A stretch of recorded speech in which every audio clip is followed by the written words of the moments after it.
Mes salutations à tous ceux qui regarderont cette vidéo. Mon nom est Abaté Akwa Yannick. Si je viens auprès de vous à ce moment, que le Père est encore disponible dans sa grâce immense,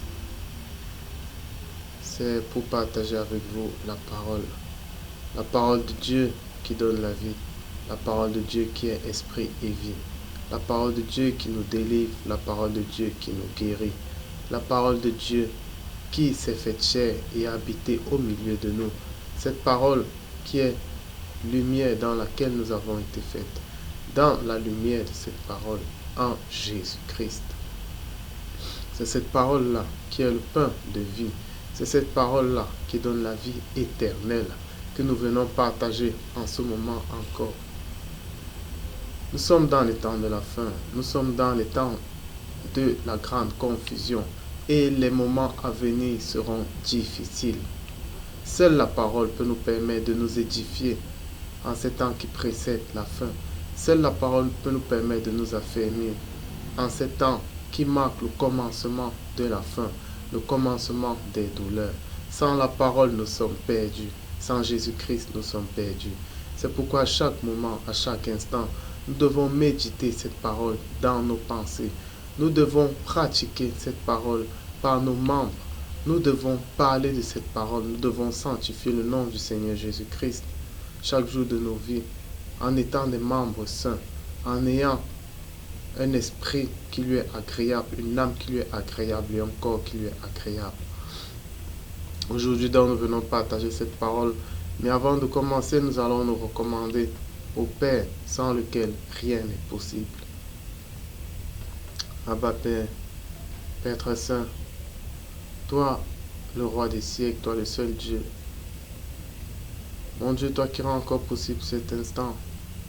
Toi qui nous donnes la force, non pas nous-mêmes, non pas notre volonté, mais par ta seule grâce et par ta seule puissance manifestée en Jésus-Christ. Père très saint, toi qui nous as tant aimés, et à cause de cet amour, tu nous as enlevé des ténèbres, de la boue pour la lumière en Christ. Nous te rendons grâce par Jésus-Christ.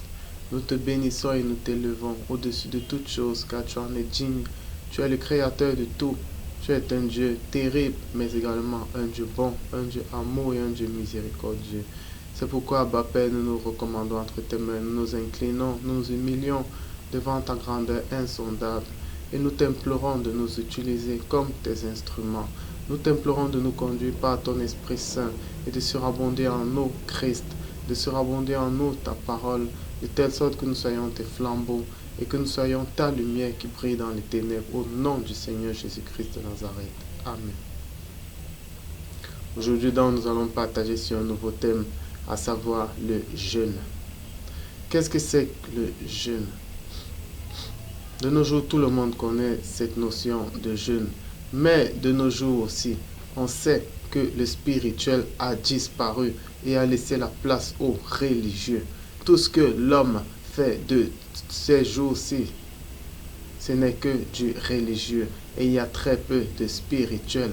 C'est pour cette raison qu'il n'y a plus aucune manifestation spirituelle, mais il n'y a que la manifestation des fruits de la chair. Parce que dans le religieux, il y a la chair. Parce que le religieux, c'était l'ombre des choses à venir. C'était l'ombre du spirituel à venir. Mais les hommes ont préféré se limiter à la lettre et au religieux au lieu d'embrasser l'esprit et sa liberté. Aujourd'hui, nous venons partager sur le jeûne. Mais qu'est-ce que le jeûne d'abord? Si on se base sur les définitions, beaucoup de définitions disent que jeûner, c'est s'abstenir du manger et du boire pendant une période bien déterminée afin d'obtenir quelque chose de Dieu. Mais le jeûne est plus que ça.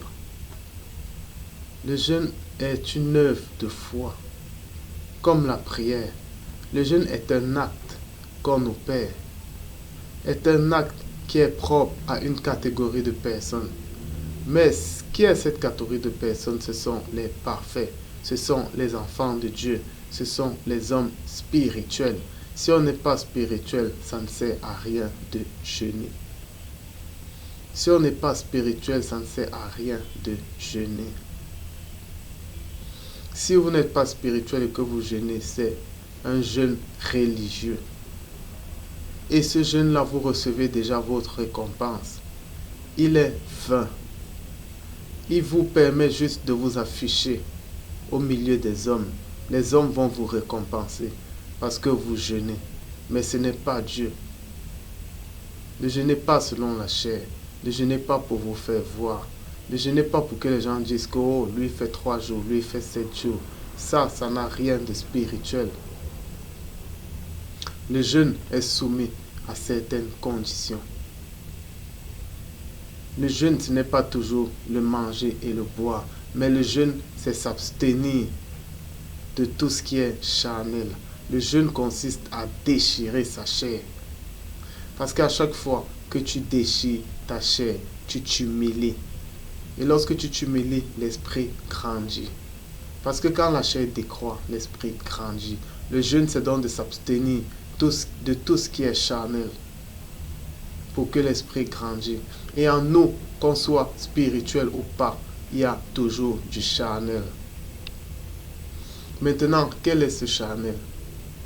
L'homme, que tu sois spirituel ou pas, tu auras besoin de manger.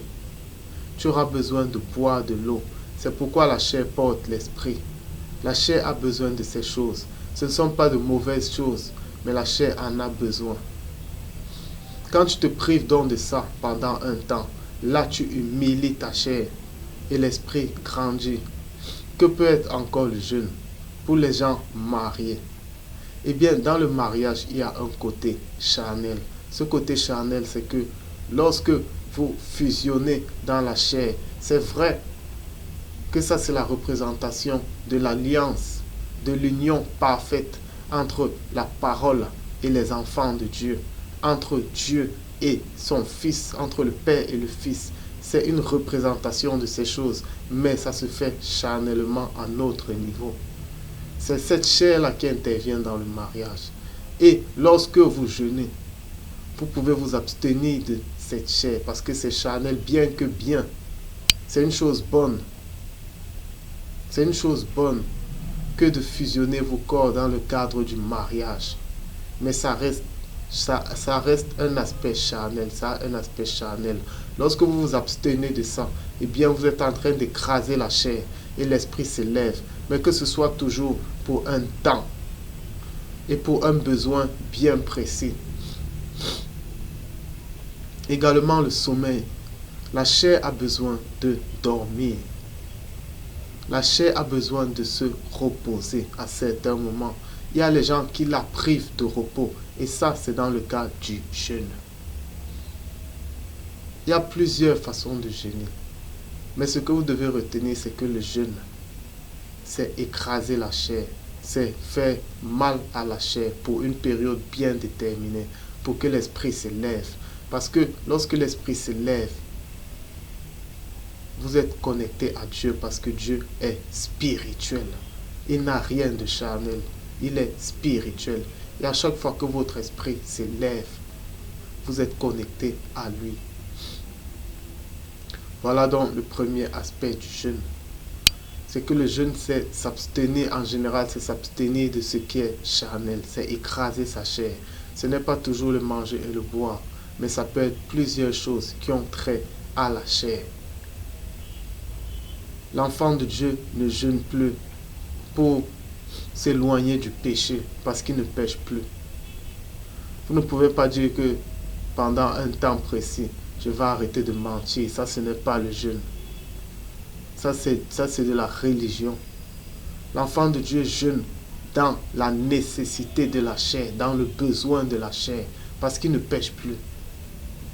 Ça veut dire qu'il ne jeûne pas parce qu'il se prive de mentir. Ça veut dire que vous êtes pécheur. Ça veut dire que vous n'avez jamais connu la parole. Il ne jeûne pas pour se priver de forniquer.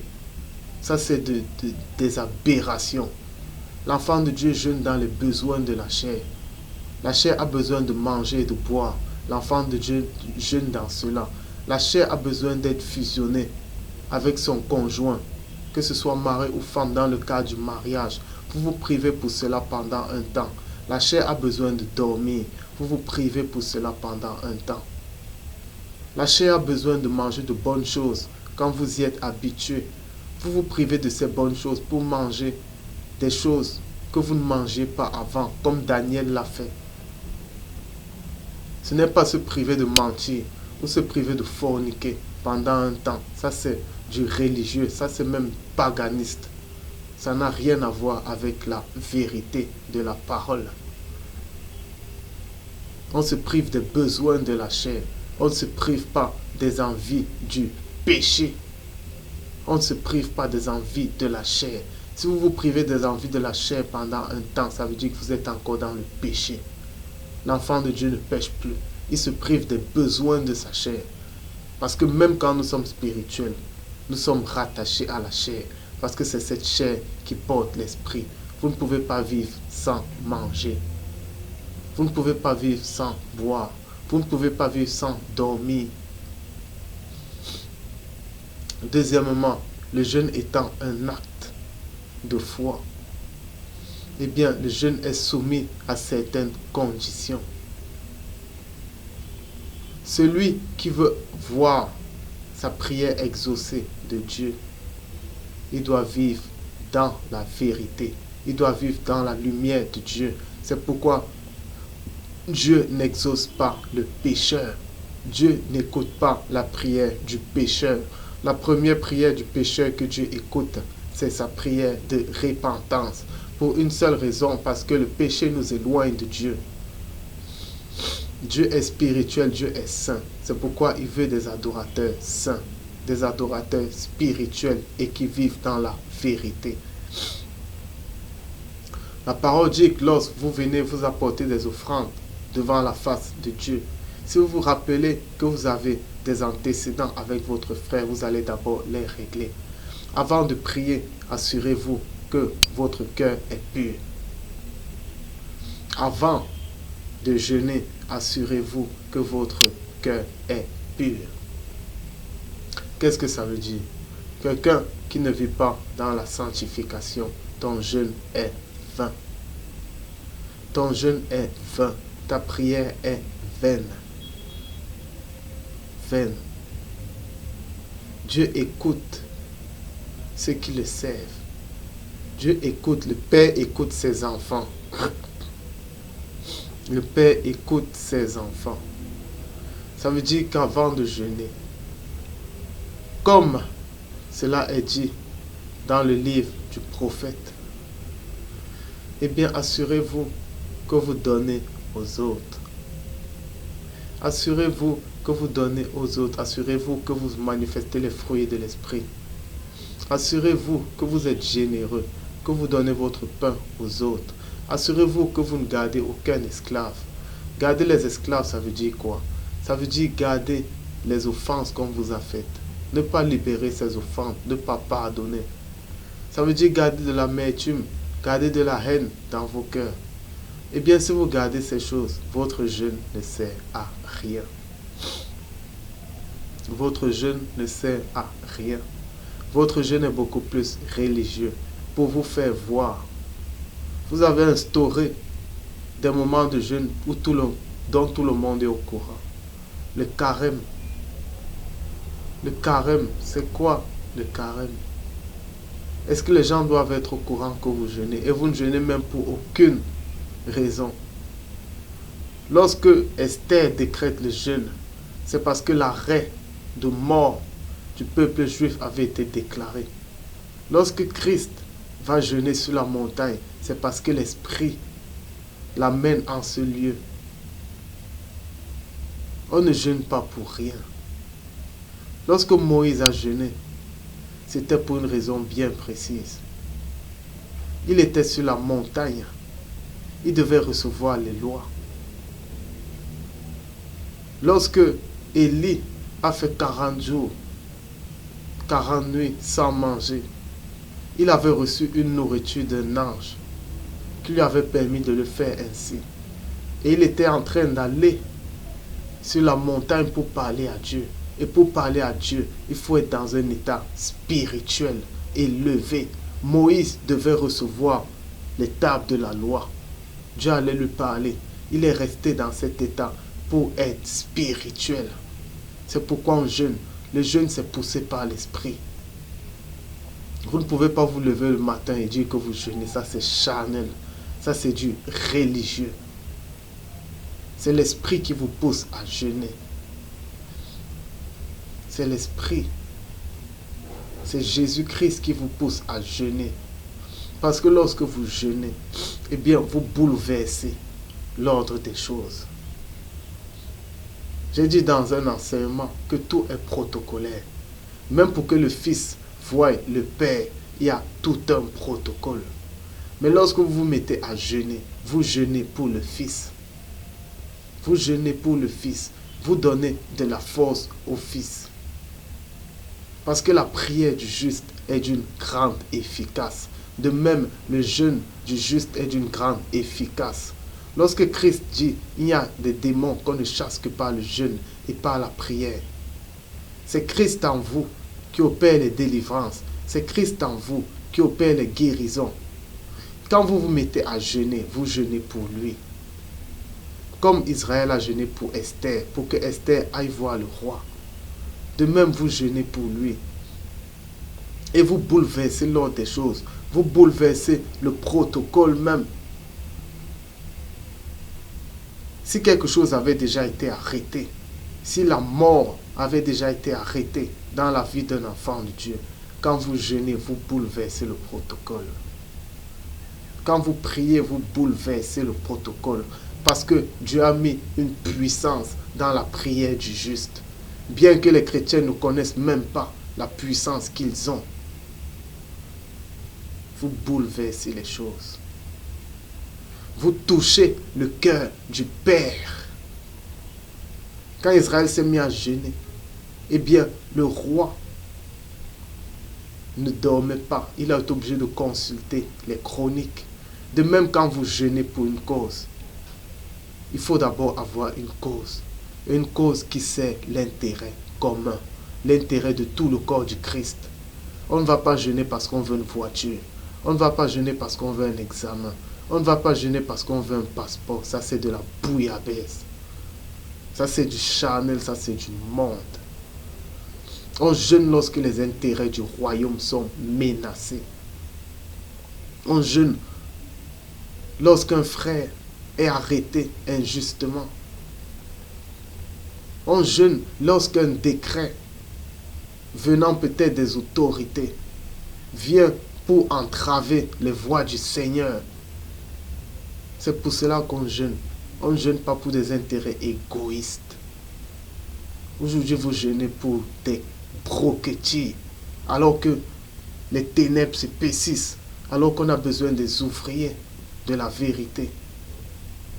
Voilà pourquoi on doit jeûner. On doit jeûner pour le salut des âmes. On doit jeûner pour le rachat du temps. On doit jeûner pour tous nos frères dans le monde qui sont persécutés. On ne jeûne pas pour des véhicules. On ne jeûne pas pour le travail. Ça, c'est zéro. On jeûne pour la délivrance des nations. Parce que les nations sont sous la domination du malin. Et lorsque vous jeûnez, c'est parce que l'Esprit vous pousse à jeûner. Lorsque Christ fait 40 jours, 40 nuits.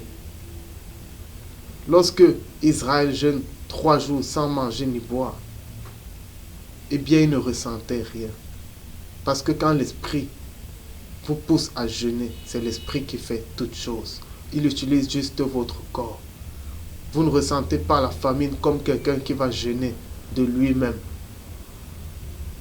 Vous ne ressentez pas la douleur ou la difficulté comme quelqu'un qui va jeûner de lui-même. Parce qu'il y a une différence entre la chair et l'esprit.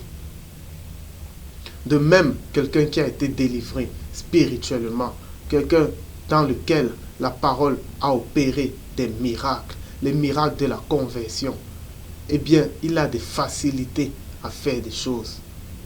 C'est facile pour lui d'éviter d'avoir horreur du péché, contrairement à quelqu'un qui est venu en Christ par l'homme ou bien par la lettre.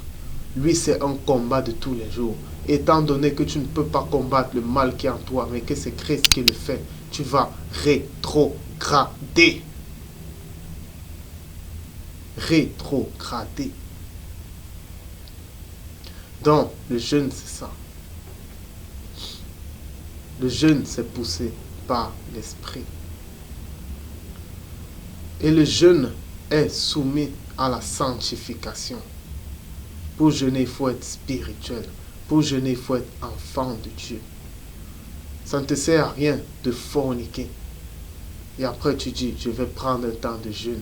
Ça ne te sert à rien d'avoir des paroles hautaines, des paroles impudiques dans la bouche et de dire, je vais prendre un temps de jeûne. Ça ne te sert à rien de voler, de mentir et de dire, je vais prendre un temps de jeûne. C'est vain. Ton jeûne est vain. Avant de jeûner, il faut vivre dans la sanctification. Le jeûne maintenant, il est spirituel. Le jeûne, c'est entre Dieu et l'homme. Maintenant, il peut avoir un jeûne collectif, mais il est toujours spirituel et il est privé. Même quand vous jeûnez dans le collectif, votre jeûne est privé. C'est la nation d'Israël qui jeûnait. C'était privé. Privé. Tout le monde n'était pas obligé de savoir. Lorsque vous jeûnez, jeûnez en privé. Cherchez la récompense de Dieu et non des hommes qui vous voient. Lorsque vous jeûnez, la parole l'a dit dans la lettre. Oignez-vous le visage, parfumez-vous. Les gens ne doivent pas savoir que vous jeûnez. Les gens ne doivent pas. Ne mettez pas du levain des pharisiens et des sadducéens dans Jésus-Christ. Ne diluez pas la vérité. Ne soyez pas hypocrite. Lorsque vous faites les choses pour Dieu, c'est entre Dieu et vous. Votre prière, c'est entre Dieu et vous.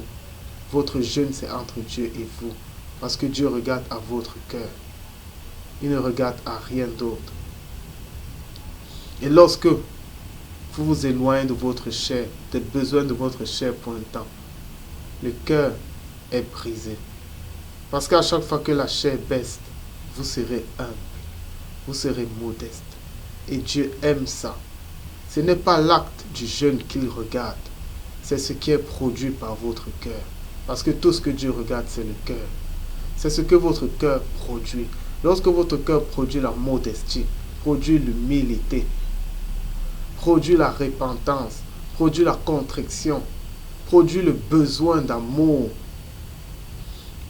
On a toujours besoin que Dieu nous donne l'amour parce que nous sommes faibles. Produit la faiblesse, et bien il est là. Et vous bouleversez l'ordre des choses. Si votre prière devait être exaucée à un moment précis, parce que vous jeûnez, c'est encore plus rapide. Maintenant, lorsque vous jeûnez, eh bien, ne vous contentez pas de rester dans le spirituel, mais allez également dans le physique.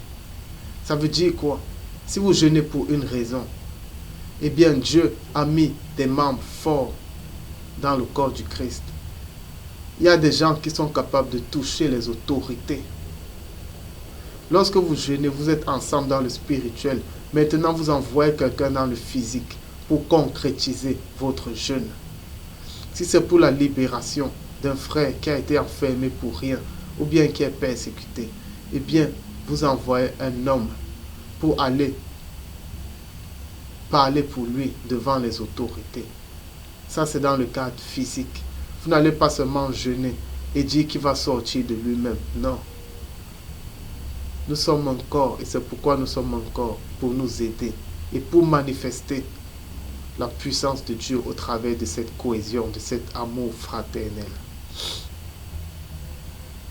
Le jeûne, c'est ça. On ne se lève pas pour rien, pour jeûner. On jeûne pour une circonstance bien précise. Et une circonstance qui concourt au bien du corps du Christ, non à notre bien personnel et à notre avidité du bien-être et d'argent.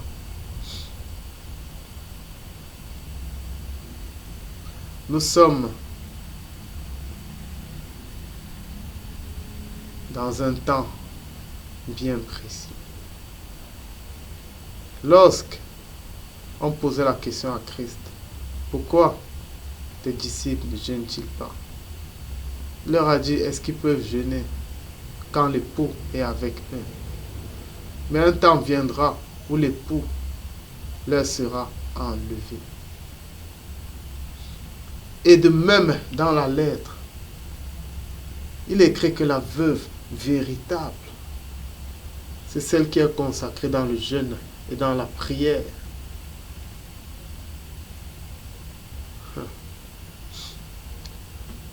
Christ a dit, je serai avec vous jusqu'à la fin des temps. Jésus est avec nous. Si nous pouvons parler comme nous parlons, eh bien c'est parce que Christ est avec nous. Il y a un temps pour jeûner et il y a un temps pour ne pas jeûner. On jeûne pour une raison bien précise.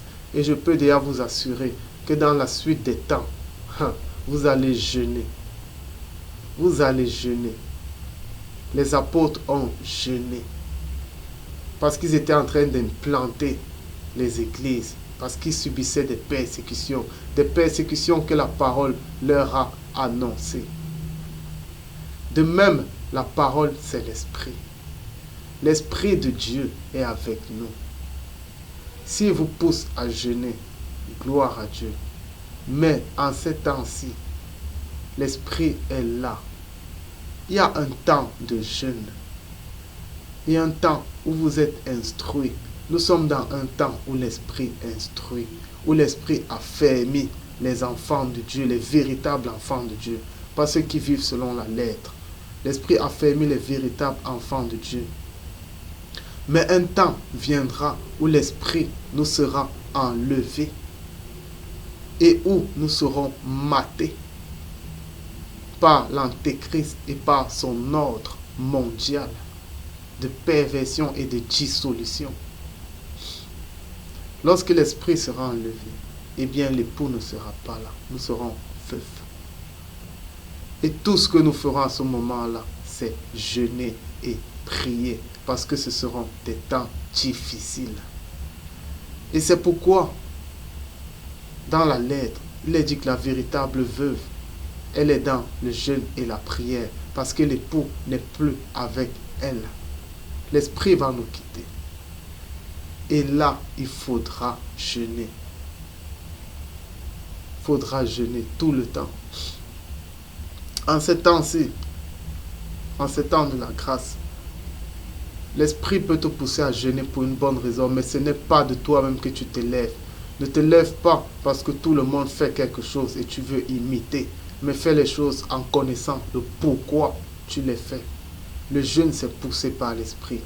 On ne se lève pas pour jeûner. Devant une situation bien précise, l'Esprit peut te pousser à jeûner. Mais ne te lève pas pour jeûner sur tout. Dès qu'un fourmi te pique, tu veux jeûner. Dès qu'un moustique te pique, tu veux jeûner. Lorsque tu vois un cafard, tu veux jeûner. Tu jeûnes en vain. Le jeûne, c'est pour une raison bien précise. Parce que tout ce qui est spirituel est ordonné. Laissez l'Esprit vous conduire. Ne vous laissez pas conduire par les hommes. Un homme se lève et dit on fait une semaine de jeûne. Pour quelle raison? On fait une semaine. Parce que vous voulez être religieux. Parce que vous voulez vous faire voir. Eh bien, on ne juge personne. Mais, laissez-vous conduire par l'Esprit. Les enfants de Dieu sont spirituels. Quand l'Esprit ne te dit rien, ne fais rien. Quand l'Esprit te dit fais, fais. Vous allez me poser la question, comment l'Esprit parle? Vous savez quand l'Esprit parle. Vous savez parce que l'Esprit parle à tous les hommes. Vous savez quand l'Esprit parle. On n'a pas de force contre la parole de l'Esprit. C'est pourquoi on sait. On sait. Lorsque vous restez tranquille quand un homme vous parle de la vérité, l'Esprit est en train de vous parler, ce n'est pas cet homme. Et vous le savez. Lorsque vous lisez la lettre et qu'à un certain moment vous vous sentez indexé, vous savez que c'est l'Esprit qui vous parle.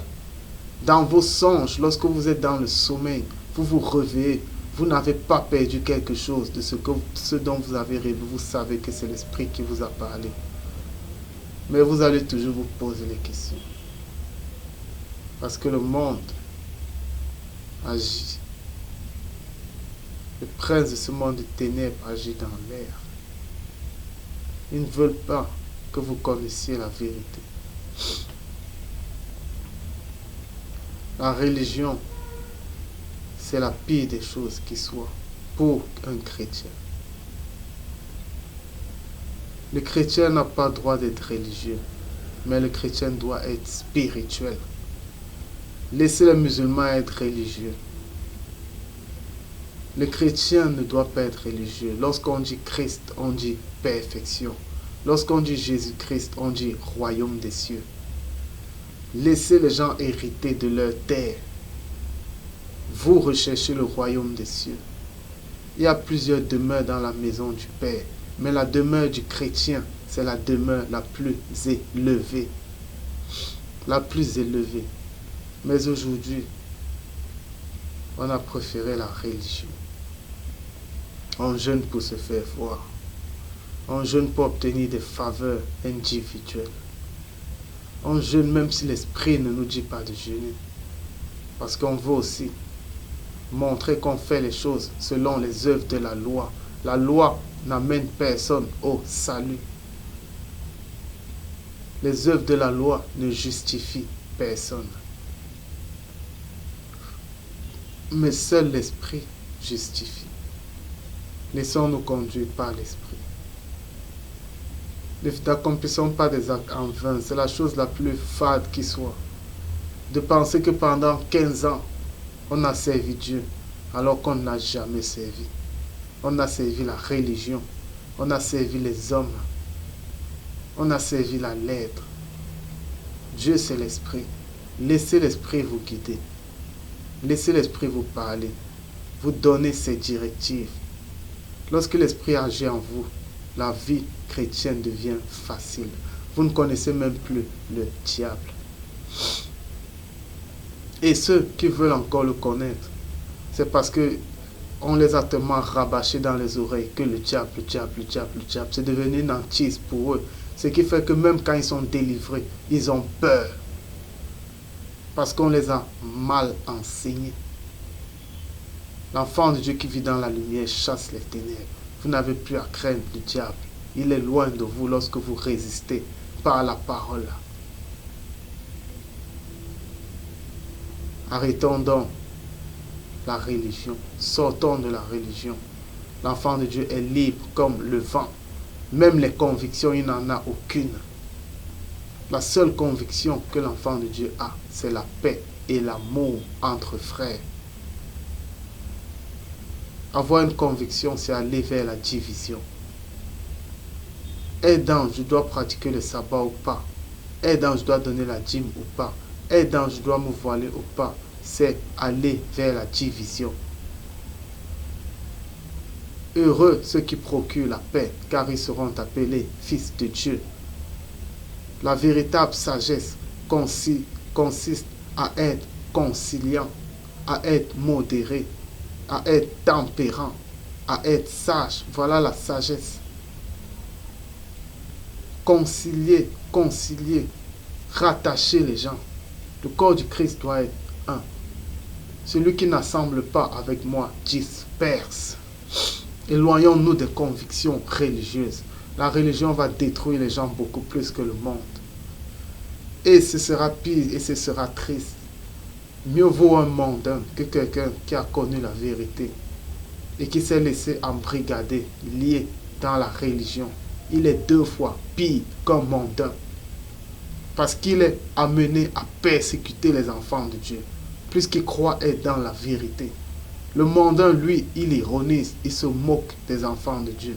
Mais il ne les persécute pas comme le légaliste, comme celui qui vit dans la loi, comme celui qui vit dans la religion. Marchons selon l'esprit. Quand je parle de marcher selon l'esprit, je parle aux enfants de Dieu. Mais pour ceux qui n'ont pas encore connu la vérité, il faut d'abord renoncer à ce monde. Il faut laisser ses ambitions, déposer ses envies d'élévation, déposer ses envies de maison, ses envies de véhicule, ses envies de mariage et se présenter nu devant le Père et lui dit, que veux-tu que je fasse? Me voilà, j'ai tout abandonné pour te suivre. Qu'est-ce que je dois faire? S'humilier devant Dieu avec sincérité et honnêteté, avec l'envie ferme de laisser le monde, et non en étant un clocheteur. Ça veut dire un pied dedans, un pied dehors. Non, il n'y a pas de tiédeur avec Dieu. Avec Dieu, c'est 100%. Quand vous entrez dans le combat, c'est à 100%. Peu importe les insultes, peu importe les tribulations, peu importe les persécutions, peu importe les cris et les pleurs de votre propre chair, peu importe les cris et les pleurs et l'ironie de votre famille selon la chair, peu importe les sollicitations du monde, on s'en fout. Parce qu'on a pris un choix, on a fait un choix, on a pris un chemin. Et c'est jusqu'à la mort de la chair. C'est jusqu'à ce que le cordon d'argent sera brisé. On suivra ce chemin. Parce qu'on sait qu'il y a quelque chose de grand qui nous attend. De plus grand même que ce qu'on espère. Parce que c'est le Père qui a fait ces choses. Et lui, il est au-dessus même de notre entendement humain limité. Donc gardons la foi, frère. Agissons par l'Esprit. Laissons l'Esprit nous amener aux œuvres de la foi. Laissons l'Esprit nous guider dans la prière. Car l'Esprit intercède mieux que nous-mêmes. Prions par l'Esprit. Jeûnons par l'Esprit. Chantons par l'Esprit. L'Esprit inspire les chants et les louanges. Ne restez pas à réciter des cantiques que vous avez reçus. Ne restez pas à réciter des prières. Ça encore, c'est du religieux. Lorsque ça devient stéréotypé. Mais laissons-nous inspirer par l'Esprit de la grâce. L'enfant de Dieu est spirituel. Il est totalement spirituel. J'en ai fini avec cet enseignement. J'espère qu'il a pu édifier plus d'un. Abba Père, nous te rendons grâce pour ce moment que tu as encore rendu possible. Mon Dieu, maintenant que cette vidéo a été faite, nous implorons ton esprit. Que ton esprit daigne ouvrir notre entendement. Que ton esprit, lui seul, daigne nous enseigner sur la profondeur du jeûne. Du jeûne qui n'est pas religieux, mais du jeûne qui est spirituel, fait par tes adorateurs en esprit et en vérité. Père Saint, daigne nous diriger, daigne nous écraser encore plus, et daigne surabonder de ta connaissance en nous et en tout ton corps, en tous nos frères, en tous nos sœurs, en ces temps de la fin. Mon Dieu, daigne nous garder fidèles à toi. Daigne nous garder dans la pureté du cœur. Daigne nous garder dans ta vérité. Daigne nous garder dans la présence de Jésus-Christ, dans ta parole qui nous taille et qui nous purifie jour après jour. Abba Père, nous te rendons grâce. À toi l'adoration, à toi la sagesse, la richesse et la force, à toi la puissance, à toi l'honneur, à toi la gloire et à toi les actions de grâce au nom de ta parole, au nom du Seigneur Jésus-Christ de Nazareth. Amen. Shalom.